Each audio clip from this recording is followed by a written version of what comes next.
This video is going to be about Microsoft 365 Copilot, but it's going to be a little bit different because yesterday, the 1st of November, was the general availability release of Microsoft 365 Copilot, something we've been waiting for months. And I had a video recorded and ready to go, but I didn't publish it. And then through the day yesterday, I had another video that I'd scripted and I never recorded it. And now here we are on Thursday morning, and I have my laptop in front of me, I have some notes in front of me here, and I'm just going to talk a little bit off the cuff, because over the last 36 hours at this point, it's become apparent that while I understood that there were areas of confusion around the release of Microsoft 365 Copilot, I really wasn't aware just how much confusion there was, and that this confusion wasn't simply about who could buy it in terms of the number of seats, but actually some of the assumptions that had been made, and I think they're assumptions that may be true around what the cost should be of signing on and getting Copilot, aren't being communicated well. So in this video, I just want to talk about this issue a little. I want to review what those stipulations are, or I want to review some of the issues people have run into, some of the kind of cheat codes that people are talking about that I want to advise you against. And then I want to talk about Copilot and this situation generally, and why after all of this, I'm still very positive about Copilot and about the impact it's going to have. The thing that kind of got me thinking about this were two things yesterday. First of all, Microsoft put out a post on their tech community forum, and reading through some of the comments on that, a post about Copilot becoming generally available, it was very clear that there wasn't a mixed reaction to this issue. There's just a very negative reaction. People feel like they've been duped by Microsoft. There are people who have done all the steps to prepare like Microsoft told us to, like I've told you to. And they feel at this point, it's the 2nd of November, they wanted to buy their licenses yesterday, and at this point they have no idea when they're going to be able to get those licenses. So the stipulations as they stand are this. When Microsoft announced the release, the general availability release of Microsoft 365 Copilot back in September, they did so by clearly stating in that announcement that it was general availability, it would be available for enterprise customers. They did say that. But at that point, they were not 100% clear what they meant by that. Did they mean that you needed an enterprise, a E3 or E5 license? Did they mean that you needed to be an enterprise rather than an SME? Did they mean that you needed to be under an enterprise agreement? Well, in the end, we found that the answer was really yes to all three. But they weren't clear at that point, and they've continued to not be clear. These stipulations have been small print rather than headlines, and I think that has confused a lot of people. So as it stands, if you want to get Copilot, you have to have an agreement like an enterprise agreement where you have an account representative who you can call to buy Microsoft 365 Copilot. You cannot do it through direct purchase on the Microsoft website. You cannot do it through CSP purchase. You have to have an agreement in place to be able to purchase it. You have to have users on M365, E3 or E5. Business Premium and Business Standard are not eligible licenses at this point, nor are Office E3 or Office E5. It has to be Microsoft 365, E3 or E5. And lastly, you have to be willing to buy 300 seats and commit to them for a year. So you're going to be signing up for an outlay of at least $100,000 At this point, the reporting that I've seen seems to indicate that there are no volume discounts on this. I don't know if that's 100% true. The negotiations for each of these contracts are obviously not made public. So a lot of people have been very confused by this, particularly because if you have business standard or business premium, the maximum number of users you can have is 300. So given that you're not going to give Copilot probably to all of your users in most organizations, those organizations would be out to begin with. So that's been the confusion for some people. There's even been resellers who were very confused by this. I was engaged with someone yesterday by email who was actually ready to go and sign on for a year of Copilot for 300 seats and had $108,000 to spend on that, only to find that he was asked to commit to a 3-year agreement for additional licensing, and in the end his total spend just to get Copilot for a year would have to be $500,000. Well, that isn't what anyone had understood to be the case before either.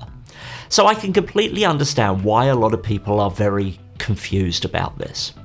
Now, I've seen people out there that are suggesting that there are cheat codes to this.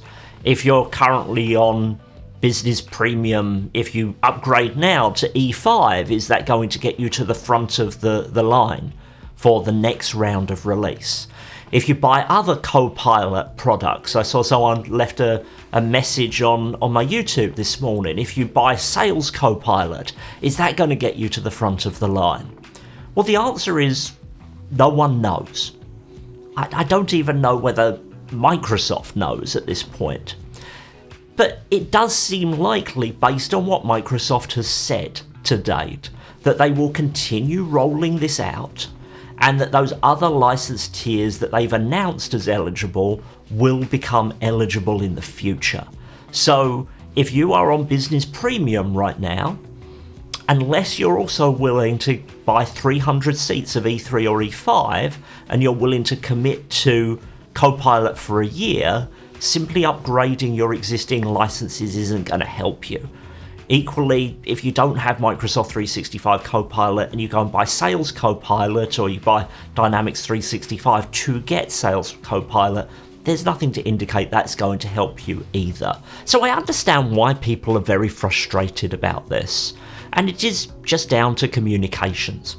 And the reason I know it's just down to communications is actually over the last few weeks, I have had the privilege of being able to get hands-on with some of the Microsoft 365 Copilot tools.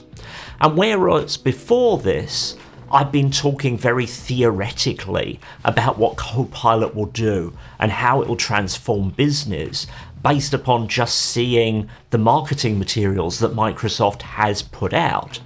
Now that I've been able to play with some of these tools, I really do believe, and I can double down on the fact, that this will be a transformative technology for, in my opinion, the majority of knowledge workers.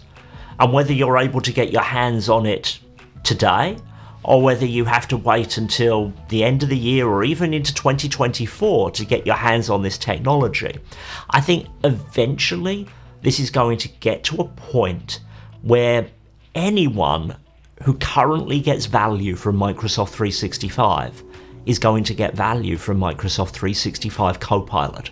The vast majority of knowledge workers will get a significant amount of benefit, at least $30 a month of value of benefit out of having Microsoft 365 Copilot.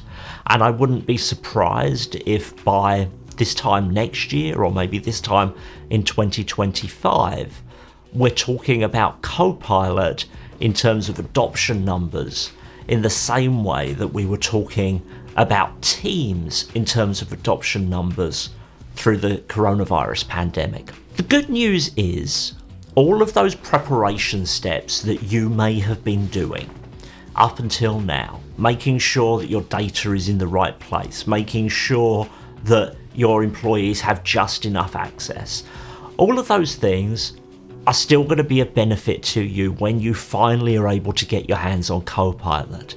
And more importantly, they're a benefit to you now. Having good data governance isn't an issue that's just relevant to Copilot.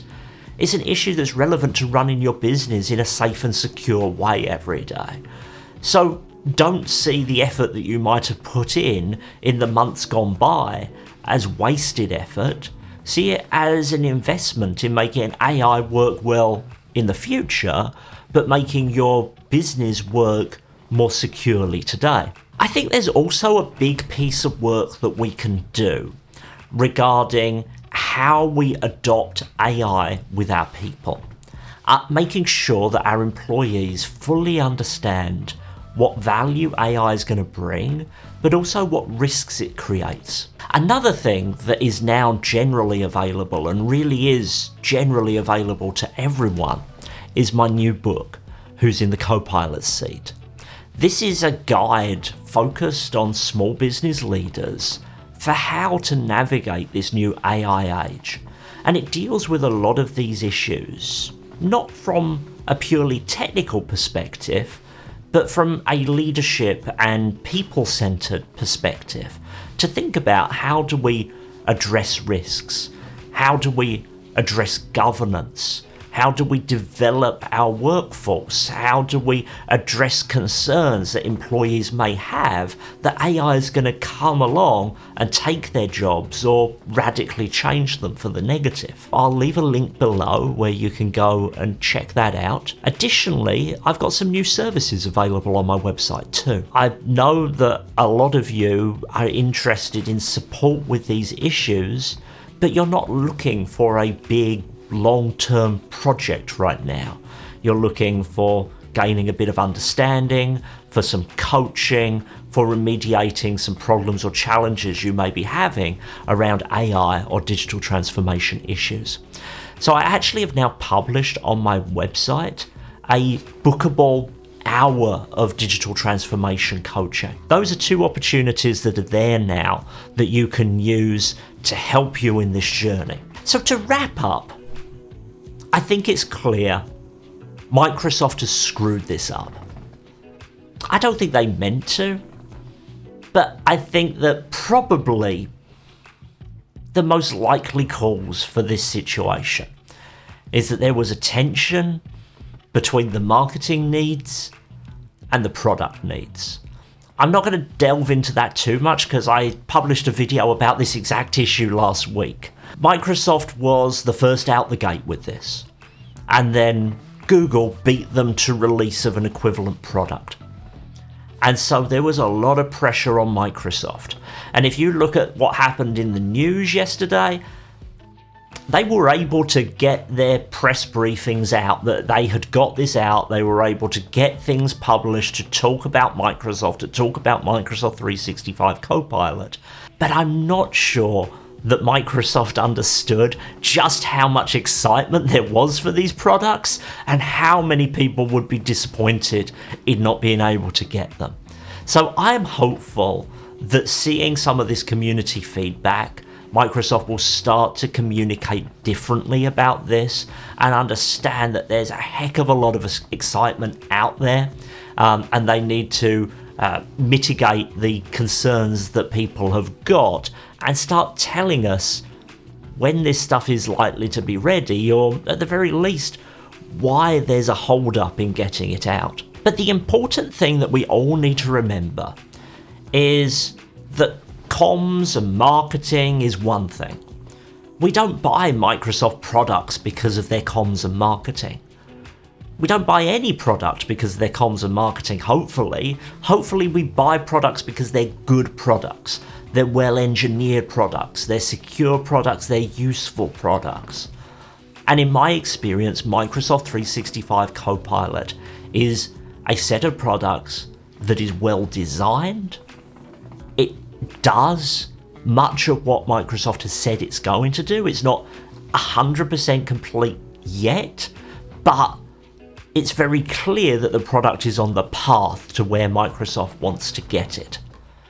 And we should be really thinking about what is the value that we're going to get from a product in 3 to 5 years, not how frustrated are we about the comm side of things, about the marketing, about the PR in the first 90 days of its release. Eventually, Microsoft will show us that roadmap. And eventually, based on what they've said, pretty much anyone who has a Microsoft 365 license, apart from the most basic tiers, will be able to buy Microsoft 365 Copilot. And I firmly believe that they believe this is a product for everyone. This will be a transformative product. This will be something that is as ubiquitous as Office in 3 to 5 years' time. And so we have to think about it like that. I understand that everyone's annoyed. Please hold tight. I think we're going to get there with this. I'm hopeful that there'll be some better communication very soon. And in the meantime, just keep doing those preparation steps that Microsoft has told us are valuable, and continue asking questions. Ask questions here down in the comments, ask questions of other people in the community, continue talking about these things, and continue giving feedback. Microsoft is a company that loves to hear feedback. And while your individual piece of feedback may not make it into the product immediately, just remember there are literally hundreds of millions of users that Microsoft would love to get feedback from. And while it can't address the feedback that it gets from every individual, I do genuinely believe that Microsoft wants to participate with its community of users to build better products that are more valuable for everyone in the long term and help us to be able to run our businesses better, but also help us to be able to give our colleagues, our team members, a better experience of work in the long term. Thanks for watching through to the end. I hope this was valuable to you. Obviously, this is a little bit different. I usually have a little bit more of a script that I'm working to, but I just didn't have the capacity to script this video for a third time. So I hope this was still of some use to you. Until the next video, bye bye.